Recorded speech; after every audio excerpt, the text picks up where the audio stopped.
আমরা ছিলাম অপদস্থ জাতি, আল্লাহ ইসলামের মাধ্যমে আমাদেরকে সম্মানিত করেছেন। আমরা যদি ইসলাম ছাড়া অন্যভাবে সম্মান খুঁজি তাহলে তিনি আমাদের অপদস্থ করে ছাড়বেন। জি, হজরতে ওমর রাদিয়াল্লাহু আনহু তখন আমিরুল মুমিনিন। ইসলামের জয়ধ্বনি চতুর্দিকে বেজে গেছে, বাজতে শুরু করেছে প্রসিদ্ধ শহর শামেও। এই শহরের অবস্থা পরিস্থিতি পর্যবেক্ষণের জন্য তিনি রওনা হলেন। সঙ্গে ছিলেন শহরের গভর্নর আবু উবাইদা ইবনে জাররাহ রাদিয়াল্লাহু আনহু।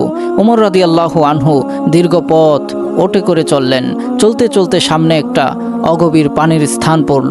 তিনি উট থেকে নামলেন, মোজাজোড়া খুলে কাঁধে রাখলেন, তারপর উটের লাগাম ধরে পায়ে হেঁটে স্থানটি পার হলেন। আবু উবাইদা রাদিয়াল্লাহু আনহু বললেন, আপনি আমিরুল মুমিনিন হয়ে এমন করছেন? আমার মনে হয় না শহরবাসী আপনাকে অভ্যর্থনা জানাবে। হজরতে ওমর রাদিয়াল্লাহু আনহু তখনই তাকে ধমক দিয়ে বললেন, আমরা ছিলাম অপদস্থ জাতি, আল্লাহ ইসলামের মাধ্যমে আমাদেরকে সম্মানিত করেছেন। আমরা যদি ইসলাম ছাড়া অন্যভাবে সম্মান খুঁজি তাহলে তিনি আমাদের অপদস্থ করে ছাড়বেন। সুবহানাল্লাহ। এ থেকে বোঝা যায় হজরতে ওমর রাদিয়াল্লাহু আনহুর অন্তরে শুধু ইসলামই প্রথিত হয়নি, বরং এই অনুভূতিও বদ্ধমূল হয়েছিল যে একমাত্র ইসলামই সম্মান নিহিত।